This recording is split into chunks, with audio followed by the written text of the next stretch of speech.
Welcome to Fallout for Men.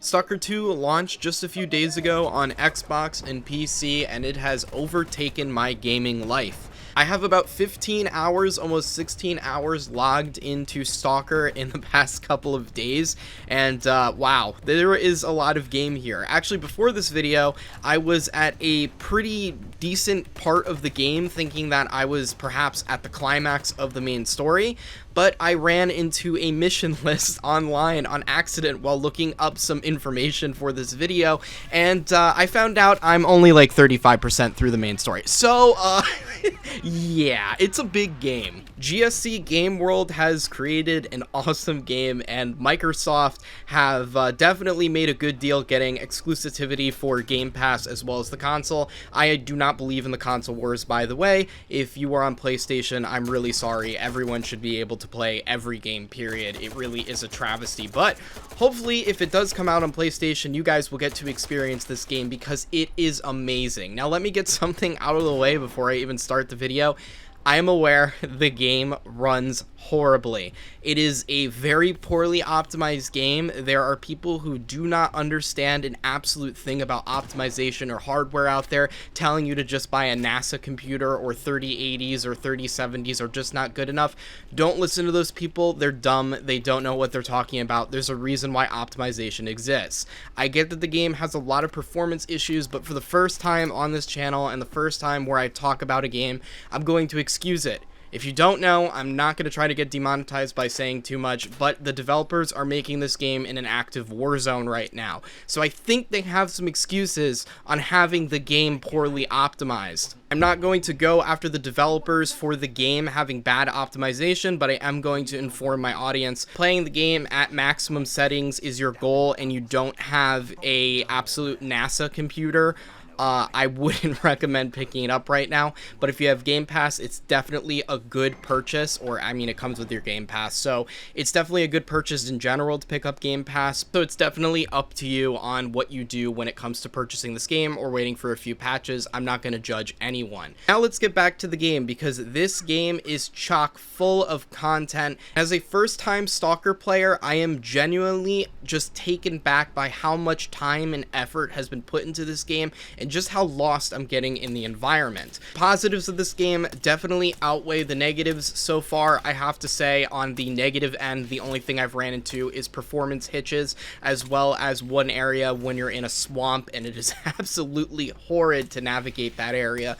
But other than that, I've actually been well engaged, and I've been having a lot of fun in the game, to the point to where I'm supposed to be playing multiplayer games with my friends, but I just opt out of it, or I hop into Discord to talk to a buddy and find myself doing it for 5 to 6 minutes while playing the game, and then putting myself on mute in Discord for hours on end because I'm just getting so invested in the game or so invested in what's going on that I just can't possibly have any outside interference while I'm experiencing Stalker. For somebody who never liked Escape from Tarkov or any of those milsim games, it's nice to play a single-player-esque version with the Tarkov looting, and I'm gonna say this as a normie. I know people who play Stalker that might look at this review might hate that comparison, but the looting's very similar to those milsim shooters that we have right now, like Escape from Tarkov, which is the best comparison because it's the most mainstream thing I can think of. The gameplay is nowhere near as punishing as a game like Tarkov, though. It's almost like Fallout. You are a pretty big bullet sponge. You can actually take out large groups of enemies by taking cover and playing more of a tactical cover-to-cover kind of approach,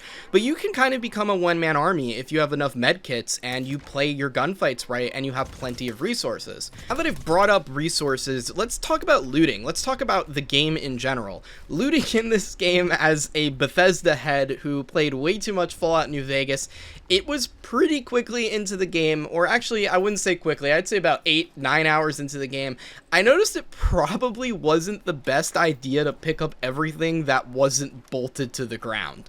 You do have a pretty strict inventory limit. You can hold a decent amount of weight, but you definitely can't just pick up every gun you run across or every shiny new toy that you might find. And med kits as well as health items, there is a food meter as well, or should I say a hunger meter and a thirst meter, so you do need to be stocked up on water as well as food, but don't carry too much because the food does take up a lot of weight, as well as any items that have to do with your thirst. There is a bit of thought that needs to go into looting. You know, you can't just pick up every type of ammo you run into. You can't pick up every food item you run into, which hot tip is the fastest way to put your inventory down. Do not pick up canned meat or a ton of bread. You will fill your inventory in no time. So it does require you to pick and choose your loot, potentially to become attached to some loot that you run into in the environment. You might run into a gun that you use for a couple of hours, you upgrade it through a repair guy or an engineer. Sorry, I'll get the vocabulary down on the vendors as I play more, but you'll upgrade it through them, you'll get some upgrades for your armor, for your vest, and then you might just run into something that is brand new and significantly better. You might end up tossing what you have on you in favor for it, or keeping it in your inventory to sell it back to a vendor at a later time. While looting is all nice and good to sell to vendors to make an extra buck, I have to say the easiest and best way to make money in this game is by looting artifacts. Artifacts are these special, almost extraterrestrial elements throughout the radiation zone that give off immense power and actually can be added to your vest to give you bonus effects like extra carry weight. You can have your blood coagulate a little faster so you're not bleeding for as long, and it can give you more resistances towards elements throughout the zone. However, so far into my playthrough, the artifacts that I have found have given off a decent amount of radiation, so I'm going to have to build up my radiation tolerance in order to carry these. But you can have 1 to 5 of these equipped at any time depending on how good your vest is, and those can give you really valuable buffs in the zone. And even earlier on in the game, I actually had a moment where I had a few artifacts sitting in my inventory, and I found myself with a ton of loot in my inventory that I wanted to keep with me to sell to vendors for a lot of money. So I actually went with pros and cons, and I decided to throw on both of the artifacts that gave me a boost to my weight,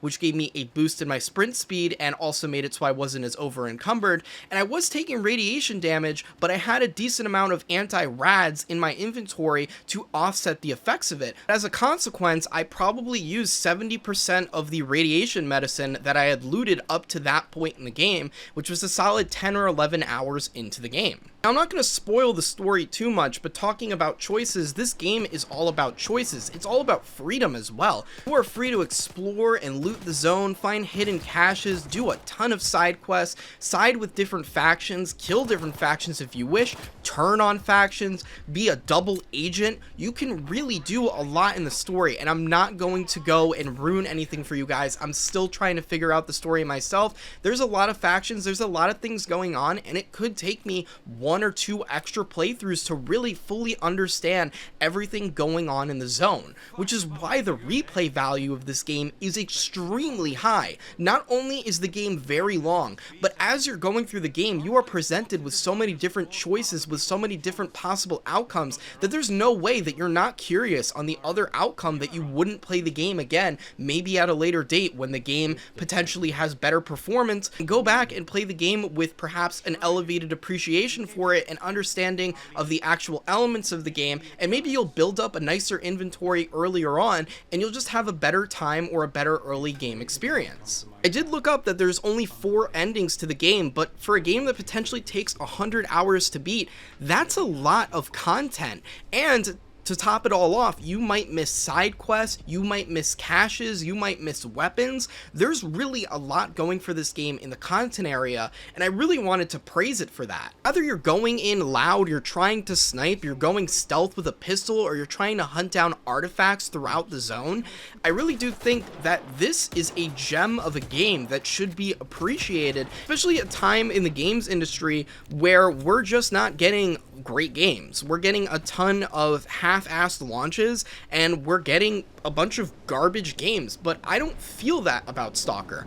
Do I feel that the game has some performance problems? Absolutely. Do I think that the game is full of glitches? Absolutely. Am I still enjoying the journey, having fun, and building up my character? Absolutely. Death is part of the zone. Death is part of this game. Failure is part of this game. Saving and loading, familiar to my playthroughs of Bethesda games, is also part of this game. Sometimes the intrusive thoughts just win and you want to save the game and see if you can kill the key NPC or the important looking NPC guy. There's nothing wrong with that. The game really does irradiate passion, and yes, it does have some drawbacks. I'm not going to ignore that and just full glaze the game. The AI is also really messed up and there's a lot of issues with player detection, but overall, there's just so much game and so much content here. I find myself constantly wanting to come home and play this game, thinking about the next part of the game that I'm going to play, the next part of the zone I'm going to explore. Am I going to be able to see the Chernobyl nuclear power plant? You know, I'm asking these important questions as I go through the game, and I'm just finding myself enjoying the journey instead of racing to the end and trying to get as far into the main story as humanly possible. I'm not speedrunning the story. I'm trying to figure out the factions. I'm trying to do whatever quest I can do. I'm really taking this game just one spoonful at a time instead of just taking the whole bowl and dumping it over my face. And I think that's how a game like this is supposed to be played. Now, there's other people out there who just want to play a whole game beginning to end and be done with the story and move on to the next one. I think players like that might have some difficulty progressing through the game because they won't have full inventories, even just a general appreciation for the zone at large. There's a lot going on. This place feels vibrant, but at the same time, it feels desolate, empty. It feels like an abandoned place that a bunch of stalkers are going through, and there's a bunch of factions that are trying to gain control over this area. It feels exactly what the main setting is going for. One second there's nobody there, the next second you've got an entire gunfight going on. You've got two people from different factions fighting each other along the tall grass throughout the zone. You've got random NPCs that need your help that are being locked up inside of buildings. They're being taken prisoners, hostages, and you can help these people or you can just kill everyone. You really have complete freedom in the zone, and what happens outside of the gates of these major factions kind of just stays in the zone. What happens in the zone really does stay in the zone. You can kill people from whatever faction, then loot their corpses. Nobody saw it, therefore it doesn't matter, it never happened anyways. And that's the fun part of being in the zone. What happens in the zone stays in the zone. Kill this guy, take his loot. Kill that prisoner, take his loot. Hey, get the reward for saving the prisoner, then kill him. You can really do whatever you want. You can be as horrible of a person as humanly possible. You can be a good guy. You could be in the middle. So yes, this game does have my recommendation. Full disclosure, I have an RTX 3080. I think I'm running an i7-11700K. I don't know which I have an overclock on. I have plenty of RAM, 32 gigs. I'm running the game with DLSS as well as the FSR3, I think, the generation for frames from AMD, so I'm running them both at the same time with a mixture of medium and high settings. By no means is this game running well for me. I'm having hitching issues, I'm having issues with texture pop-in. It's not perfect, but the gameplay loop is there, and that's why I can play this. Normally, I would not. I would throw this game away immediately, but because there's so much to do in this game, and the gameplay loop is so addicting, I'm just still playing it, and I find myself genuinely surprised because normally if a single player game doesn't run decently for me, I just chalk it, but it's been doing pretty well. So let me know in the comments what you guys think if you've played Stalker, if this convinced you to play Stalker. Definitely, this is not a paid ad. I just like Xbox Game Pass, so if you can pick up Xbox Game Pass, this is just a no-brainer. It also comes with Black Ops 6 and like 100, I don't know, what are we up to, 400, 500 games on Game Pass, 300? There's a lot of freaking games on there. Anyways, with that being said, like, subscribe, all that fun stuff, and I'll see you in the next one. Oh, wait, follow me on Twitter, too. Oops. All right, bye.